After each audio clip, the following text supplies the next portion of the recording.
Oi, eu sou a Carol e esse podcast é sobre pessoas que sonham alto. Crianças, jovens, adolescentes, voluntários e cidadãos que participam de projetos sociais na minha cidade, Itaquaquecetuba. A série tem 5 episódios, cada um dedicado a um projeto social do município relacionado à educação. Eu tive o privilégio de conhecer pessoas e pessoinhas incríveis, que brilham intensamente em suas comunidades e que sonham e agem para construir um mundo melhor. Bom, eu morei a vida inteira aqui em Itaquá e sempre estudei em escolas públicas, fiz o ensino médio na ETEC e em 2021 entrei em jornalismo na USP. No início de 2025, eu fiz um intercâmbio para o México e durante a minha estadia lá, um desejo começou a nascer no meu coração. Eu queria que mais pessoas pudessem viver o que eu estava vivendo, pessoas próximas a mim.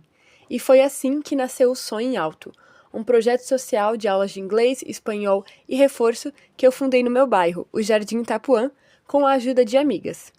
Está sendo lindo ver tudo isso ganhar vida e inspirar crianças e adolescentes a sonharem mais alto. E é exatamente sobre isso que eu gosto de falar, sobre a empatia que transforma e impacta profundamente os seres humanos ao nosso redor. Por isso, tendo em mente que um TCC precisava ser feito, comecei a buscar outras iniciativas sociais por aqui. E falando de Itaquá, a cidade tem uma forte vocação industrial, mais de 400 bairros, enfrenta altos índices de pobreza e tem as piores notas do Índice de Desenvolvimento da Educação Básica no Alto Tietê. Apesar disso, o município tem se destacado pelos avanços na educação e na redução das desigualdades, além de promover diversas ações sociais voltadas para o bem-estar da população. Então eu fui atrás, pesquisei e encontrei vários projetos. Selecionei os que se relacionavam com a educação e comecei a entrar em contato com o pessoal. Visitei cada uma das iniciativas e conversei muito. Falei com mais de 75 pessoas. Sim, foram 49 entrevistas, algumas foram feitas em grupo. Tudo isso com o objetivo de criar uma narrativa fiel à realidade, já que a ideia era elaborar um documentário em áudio. Também conversei com especialistas que estudam as temáticas centrais dos episódios: educação, dança, esporte, jornalismo comunitário e ensino de idiomas em áreas periféricas, pesquisadores de várias partes do Brasil e até de Portugal. Tudo isso para mostrar que Itaquá é como um retrato da maioria das cidades periféricas do país. Baixa qualidade na educação, dificuldade de transporte, falta de acesso à internet, pobreza. Mas, honestamente, a principal característica é a existência de pessoas e pessoinhas incríveis que brilham intensamente em suas comunidades e sonham e agem para construir um mundo melhor. É isso! Fique agora com o primeiro episódio dessa série sobre o meu projeto social, o Sonho Alto. O Sonho Alto é um projeto do meu coração, de aulas de inglês, espanhol e reforço para crianças e adolescentes aqui do meu bairro. Eu comecei ele juntamente com algumas amigas, a gente estruturou, fez todo o planejamento e fizemos o dia de inscrições. Tivemos uma demanda bem alta de crianças e adolescentes e a gente começou as aulas lá na garagem do tio da Cat, que vai aparecer nesse podcast, e fizemos um curso inicial de 8 dias durante as férias do meio do ano. Agora a gente segue todos os sábados em um novo lugar, uma igreja batista, também aqui do bairro. O projeto alcança aproximadamente 90 crianças e nós contamos com 12 voluntárias. Agora, como que eu falo eu estou triste? I am sad. Como eu falo você está feliz? You are happy. Ela está brava. She's angry. She's angry. The weather is sunny, but I am at my house. O clima está ensolarado, mas I am at my house. eu estou na minha casa. Isso. I am at the beach with my family. My sister, my brother and my mom. Como? I am at the beach with my family. My sister, my já. brother and my mom. Já, minha Minha irmã, família está na irmão. Já, o próximo qual é? My mom. Minha mãe. Aham. Eu estou Mas aí, começo. Eu estou na praia com minha família. Minha mãe, meu irmão, minha Muito bom. É verdade. E Deus, e God.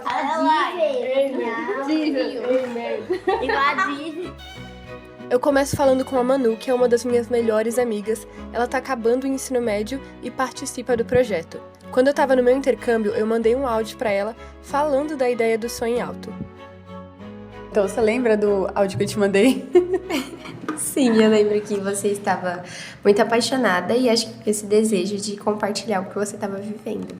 Verdade, verdade. Eu lembro que lá começou a crescer muito forte esse desejo no meu coração de ensinar as pessoas, porque é uma oportunidade incrível e eu só consegui viver isso porque eu sabia o idioma. Tipo, eu falava espanhol e por isso eu consegui estar lá. E não só falar espanhol, né, mas ter entrado na USP, de ter conseguido a bolsa, são várias circunstâncias que proporcionaram eu viver esse momento, né?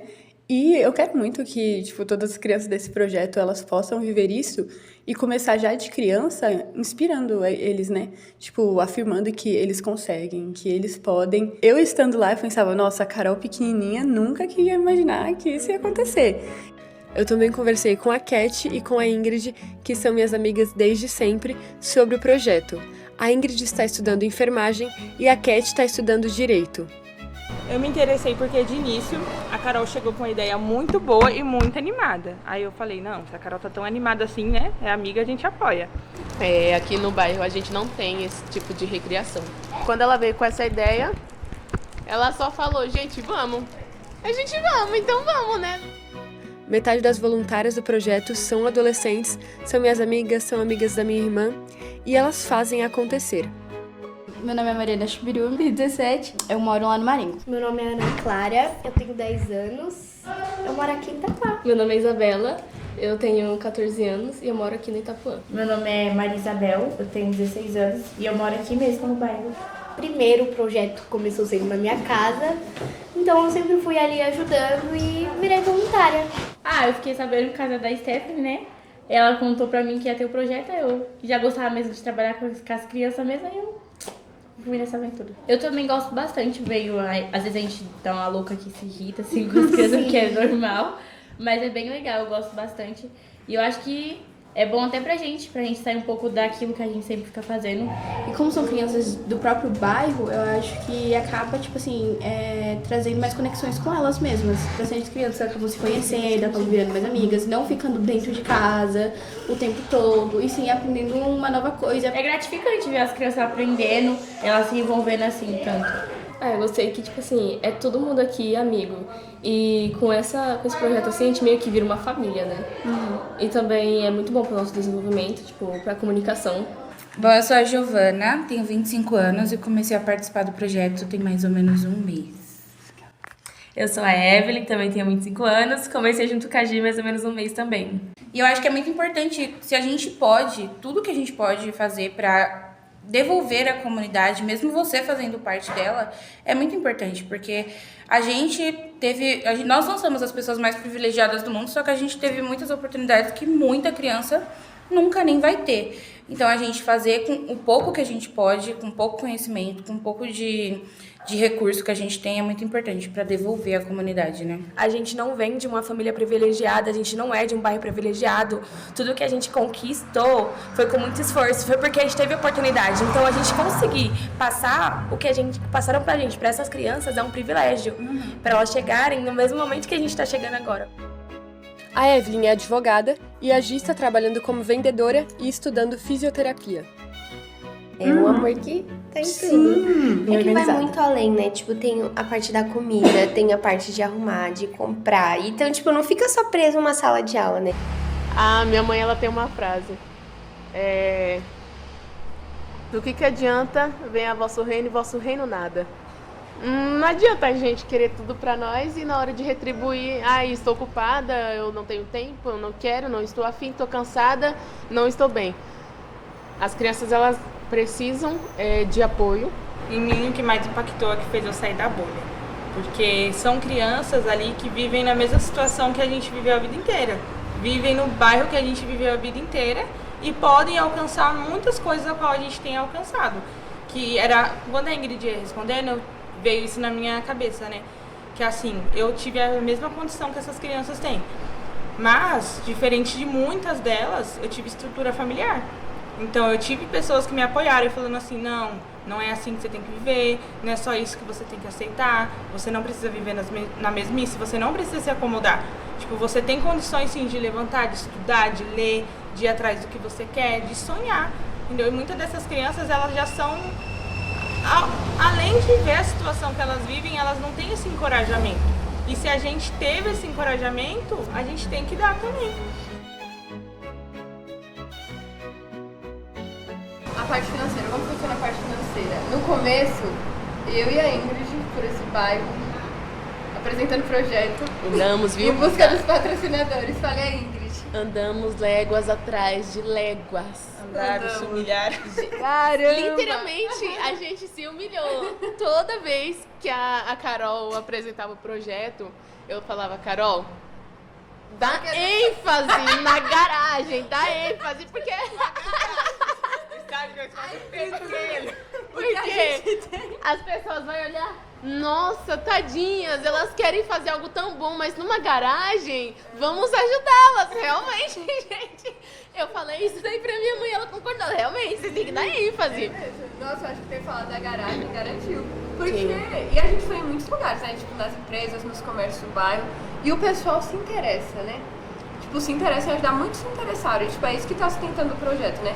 Porque no começo, pra gente conseguir mobiliar a garagem, né, ter as cadeiras, as mesas, lousa, tipo, coisas básicas, precisava desse investimento inicial. Sim. O pessoal aqui do bairro ajudou muito. Comerciantes que ajudam, as mães que estão ali, ó, o tempo todo. O que a gente pede, o que a gente fala, o que a gente propõe, elas se dispõem a fazer. Isso é muito bom. A logística pra cá ficou muito melhor para as crianças do bairro. Aqui tem 3, 4 bairros assim que são próximos, que as crianças podem vir. Então, é um alívio para os pais, porque não precisa pagar a condução que ele teria que pagar para a criança ir para um projeto, talvez, lá da prefeitura. Não precisa se preocupar no trajeto, porque muitas vezes as crianças um pouco maiores iriam sozinhas, e é um lugar longe, pegar ônibus. Não precisa se preocupar com a alimentação que a gente consegue fornecer. Muito legal. Quando a gente vê várias crianças, assim, no sábado, de manhã, vindo pro projeto com responsabilidade, com materiais, interessadas em aprender, os pais incentivarem isso e trazerem, porque, pô, às vezes o pai é o único dia de folga dele, ele tá querendo descansar, ou ele vai trazer a criança e ainda vai trabalhar, vai fazer comida, vai lavar roupa, e ele se preocupar em trazer a criança até aqui para participar do projeto, para melhorar nos estudos, para aprender novas línguas. Eu acho que é muito bonito de se ver. O tanto de gente que isso alcançou e o tanto de vidas que isso está mudando, eu fiquei muito feliz, porque você tem esperança, né, na humanidade. Porque a gente, no dia a dia, com tudo que a gente vai vivendo e vendo na internet, na televisão, na nossa vida, a gente vai perdendo um pouco, né, dessa fé. Porque se a gente não tem apoio em si do governo, a gente tem que caminhar com as nossas próprias pernas e fazer a diferença. Porque se não for a gente, e a gente querer exigir isso do governo, vai demorar anos e anos e talvez nem aconteça, né? Porque tudo depende da gente. Tudo bem? Ai, que vai ter a festa, né, nessa escola. Essa entrevista aconteceu na padaria do bairro, que é onde a Cat estava trabalhando, e nesse momento o Joca, um aluno do projeto, ele apareceu para avisar que ele não ia conseguir estar na próxima aula por causa de uma festinha na escola dele. Agora eu converso com a Mayara, que é mãe da Laura, da Lídia e do Felipe, que são alunos de espanhol e de inglês do projeto, e logo em seguida eu converso com eles. Como que é a educação das crianças aqui no bairro? Como que é a escola deles? Olha, eu não gosto muito não da educação da escola do pequeno. Eu acho bem fraca. E a escola também não tem muita estrutura para as crianças. Já o Flora é um pouquinho melhor. Eu prefiro. E por que você resolveu inscrever as crianças no projeto? Porque eles querem aprender inglês, espanhol, né? E é uma oportunidade de estar aprendendo sem um custo, porque é bem caro. E eles já fazem Duolingo em casa e para complementar, né? Eles nem querem faltar nenhum dia. Você falar que tem que faltar, que não vai hoje, eles ficam preocupada. As meninas tá fazendo todas as lições, tá bem interessada, abrindo novos horizontes, né? Pra pensar em, por exemplo, fazer uma faculdade inspirado na professora, né? O futuro que eu pretendo pra eles é que eles sejam felizes, né? Que eles possam realizar o sonho deles. O que eles quiserem fazer, eles possam realizar. E qual que é a importância da educação pra vocês? Que vocês acham que a educação muda? Pra poder acreditar nos sonhos, porque eles acham que vai pra colocar pra baixo, mas dá pra ter que acreditar nos sonhos. Eu já tenho como criar uma música se chamando Acreditar nos Sonhos. É? Ai, que legal. E vocês, meninas, quais que são os sonhos de vocês? Que vocês querem ser? Eu quero ser estilista quando crescer. Legal. Tá decidido? Tem umas ideias? Não. Quero ser artista e vender celular. Vou aprender inglês, porque se a pessoa souber falar inglês, ela em qualquer país. Se ela não souber falar espanhol, ela fala inglês. E também, tipo, euro, dólar, tá, tipo, bem caro. Se a pessoa tiver, tipo, valoriza muito. Tipo, a pessoa tem por exemplo, um PC aqui no Brasil deve ser quanto? Uns 10 mil. Lá nos Estados Unidos deve ser só uns $1.000. Aqui, aí valoriza. Boa. O Felipe ele já vai além, né? Já pensa na conversão monetária. E eu acho que as crianças se desenvolvem muito bem, muito bem. Eu vi, acho que foi em outra entrevista que eu fiz, que o moço ele falou, tipo, aí a pior coisa que você pode fazer para uma criança de periferia é não acreditar que ela consegue e não, tipo, proporcionar um ambiente desafiador, sabe? Porque aqui são coisas desafiadoras, mas, tipo, eles aprendem assim. Muito rápido. Muito rápido. Eles superam as expectativas, tipo, eles são muito inteligentes. Você fica assim, como assim? Muito bom. Tipo, e cada um vai mostrando a sua inteligência, do seu jeito, e é tipo, você fica... Oh, você tá aprendendo coisas novas também com eles, né? Acho isso muito genial. E eu acho que, tipo, o ambiente que a gente cria aqui é um ambiente mais livre, né? A gente faz muitas brincadeiras, é desenho, então eles escolhem. E eu acredito que eles aprendem de uma maneira, tipo, mais dinâmica. Tipo, então a gente tá aprendendo, tipo, as palavras, mas, tipo, fazendo muitas brincadeiras, reforçando as palavras na mente deles, né? Então, acho que tá indo bem. Sim. De um jeito bem tranquilo, né? Eles preferem mais do que a escola, alguns falam, né? Então, acho que é bom. E fala o nome e a idade de vocês. Inglês? Pode ser inglês. Ah, não, mas só o nome. Fala my name is e fala a idade. Tá. My name is Wendell Ten. My name is Giovanna. Tenho 9 anos. Por que vocês quiseram entrar no curso, nas aulas de inglês aqui? É porque eu entrei porque eu queria viajar pra aprender. Eu também. Eu queria entrar pra aprender, pra mim poder aprender o inglês, a falar com outras pessoas de outros países. E também pra mim poder participar em novela, poder cantar músicas em inglês. Eu mesmo criar as minhas músicas. Ah, legal. E como que estão sendo as aulas? Me digam. Maravilhosas. As aulas estão me incentivando cada vez mais. Tipo como uma música que a gente tá cantando, que é ser valente. A gente sempre ser valente, nunca ficar triste. E a gente gosta da música Sou Luna. Isso, muito bem. Vocês cantam um pouquinho da música pra mim. Si muy bien, que eres valente y luchas por lo que siente o canción sempre vai contigo para abrir nuevos caminhos. Si muy se basta despertar a descobrir para deslumbrar em busca de teus sueños. Teus valor e vas a volar. Basta sentir, basta encontrar, basta viver para demonstrar que eres tão valente. Todo lo que queres podrás alcançar. Oh, oh, oh, oh, oh, oh, oh, oh. Muito bem. E agora me fala, quais que são os sonhos de vocês? Que sonhos Meu vocês sonho têm? é ser atriz da SBT. O meu sonho é ser ginasta das Olimpíadas e representar o Brasil. Ah, legal. E vocês acham que aprender inglês e espanhol pode ajudar vocês a chegar nesse sonho? Sim. Porque, tipo, eu como vou ser ginasta, se eu chegar nas Olimpíadas e for pra outros países e as pessoas falarem de outras línguas, eu vou poder entender e vou poder falar com a mesma língua que eles. Muito bem. Pra fazer novela, se alguém pedir pra eu falar inglês, eu falo. E só, vocês podem falar alguma coisa em inglês pra mim? Sim. Pode ser qualquer coisa. Pode ser qualquer coisa. She isn't happy. My house is blue. Boa. Ó, faz um diálogo, você pergunta alguma coisa pra ela. Hi, what's your name? My name is Johanna. Yours? What's your name? My name is Wendell. Nice to meet you. Nice to meet you. Do you like apple? Yes. Mango. So, do you like mango? Yes. Ai, as aulas de reforço, me fala como As que é aulas do reforço é bem legal. Hoje a gente aprendeu com a Manu se eu fosse uma coisa. As aulas de reforço, eles vão reforçando cada vez mais as nossas habilidades. Quando a gente vai esquecendo, eles vão reforçando mais e mais, a gente aprendendo mais e mais com o reforço e aprende também na escola. Nossa, realmente tem pessoas que falam outras línguas. É tipo, e eu consigo entender, eu consigo compreender. É muito bom ver um sorriso na cara deles, estampado no rosto deles. É muito bom ver também que eles estão extremamente interessados. De início a gente até pensa, né? Começa aquela coisa, todo mundo quer participar, todo mundo quer saber como funciona.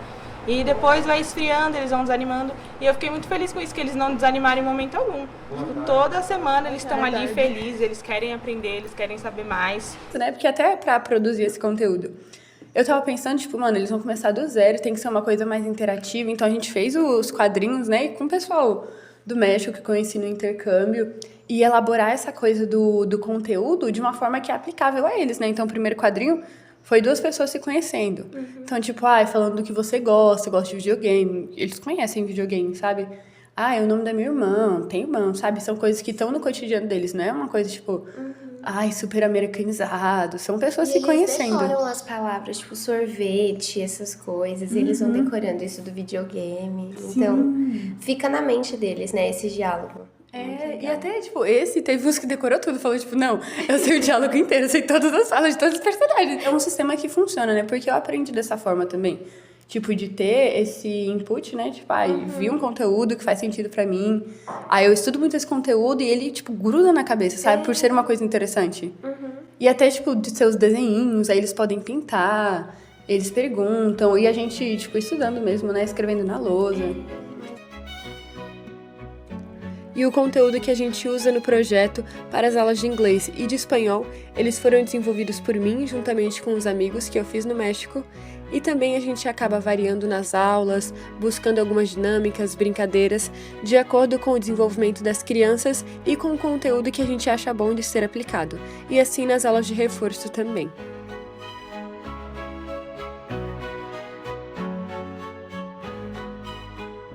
E agora eu converso com a professora e mestre em letras, Gláucia Moraes. Eu já atuo, né, dentro desse campo há muitos anos, né? E eu faço sempre 2 fontes. Eu, no caso, lá atrás, enquanto uma criança periférica, né, uma criança de favela, no caso que eu cresci no Complexo da Maré. Quando eu comecei a ter meu contato com a língua inglesa, eu tinha 8 anos de idade, né? Eu morava no Complexo da Maré e, na época, minha mãe correu atrás de uma bolsa e conseguiu uma bolsa na cultura inglesa. Fui uma das primeiras professoras do programa de escolas bilíngues aqui no município do Rio de Janeiro, em áreas periféricas, a primeira mulher preta dentro de um programa desse. A gente percebeu, né, no campo cognitivo, o quanto essa criança se sentia desafiada, porque ela tinha que romper não só no aspecto cognitivo, mas determinadas situações cognitivas que eram apontadas em língua materna, do não conseguir, dele não ter a capacidade que, infelizmente, muitas pessoas ainda colocam a criança nesse ponto de chancela, né? E não respeitar esse tempo dele, mas digamos, na língua materna, mas que na língua adicional essa criança demonstrava ser o inverso do que apontava. E aí eu comecei a ver que não era simplesmente planejar um conteúdo, não. Eu tinha que pensar também na realidade desse aluno. Então, por exemplo, teve uma situação quando começaram a preparar os materiais para a gente ter referência, pelo menos ter, né, um apoio visual para auxiliar nesse processo, né, de aprendizagem deles.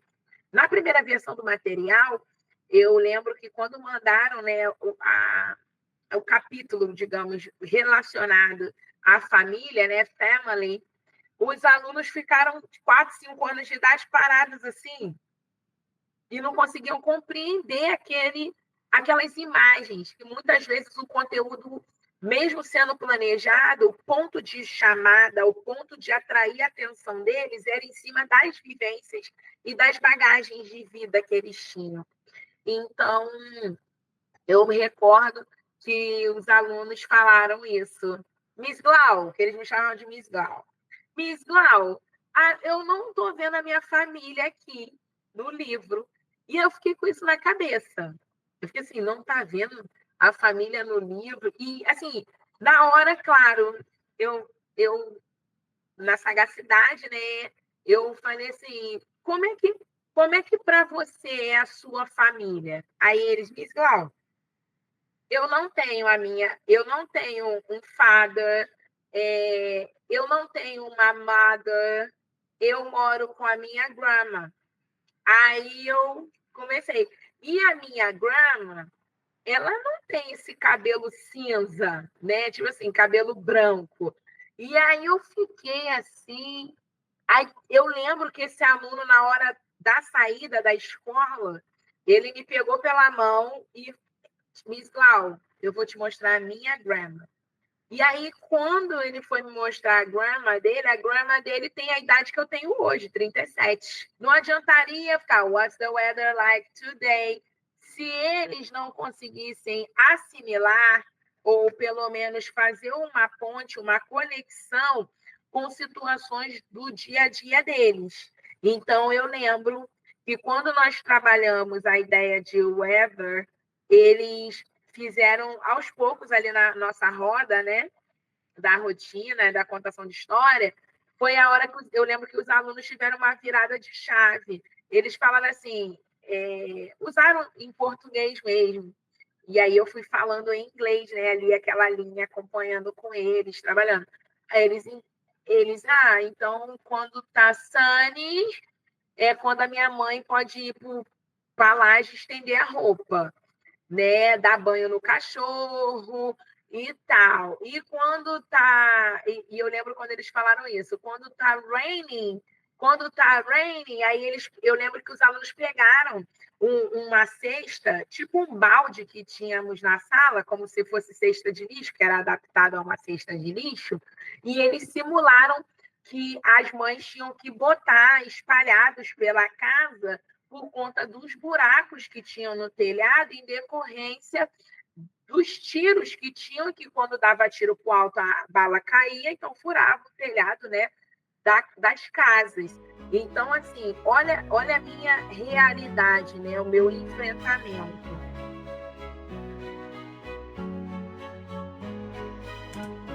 E no final desse episódio, eu trago alguns conceitos que estão me guiando para a elaboração desse podcast, que é o jornalismo cívico e a proximidade com a fonte, a proximidade com o tema. E para isso, eu conto com o Gil, que é professor de comunicação em uma universidade de Portugal, e com a Gláucia.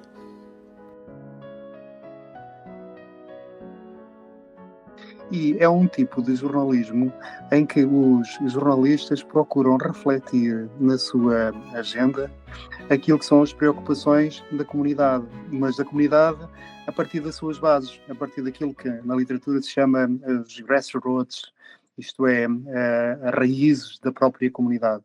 Então, em vez de a agenda dos jornalistas ser definida por aquilo que na literatura se chamam os definidores primários, isto é, as fontes institucionais, os gabinetes de imprensa, as fontes mais treinadas, não é, para lidar com os jornalistas, as principais fontes, ou essas fontes, sem deixarem de ser tidas em conta, fazem parte de um mix onde estão também as vozes mais silenciadas, as vozes do cidadão comum, as vozes que vêm da própria comunidade.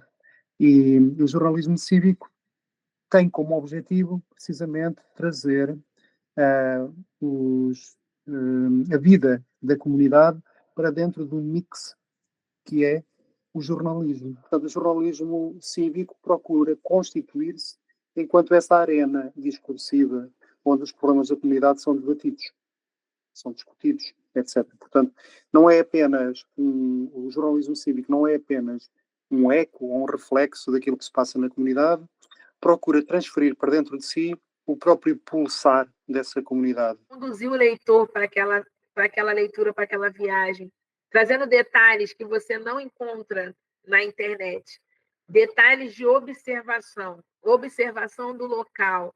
Né? Eu falo muito isso. Eu quis, quando escrevi a dissertação, que as pessoas ingressassem dentro do Complexo da Maré, como se eles estivessem ali na porta do Complexo da Maré e eu fosse buscá-los na porta e levá-los para dentro da maré, entendeu? Convidá-los para essa leitura, essa viagem, que eu acho que é o que falta hoje, né? Eu vejo as pessoas pesquisando muito sobre o campo da periferia, mas tratando ela de maneira muito superficial. Ser um pouco a voz de quem não tem voz, não é? E de quem não tem voz na comunidade, procurando ouvir os seus problemas, procurando ouvir as suas reivindicações e procurando que o jornalismo, precisamente, reflita essas vozes da comunidade.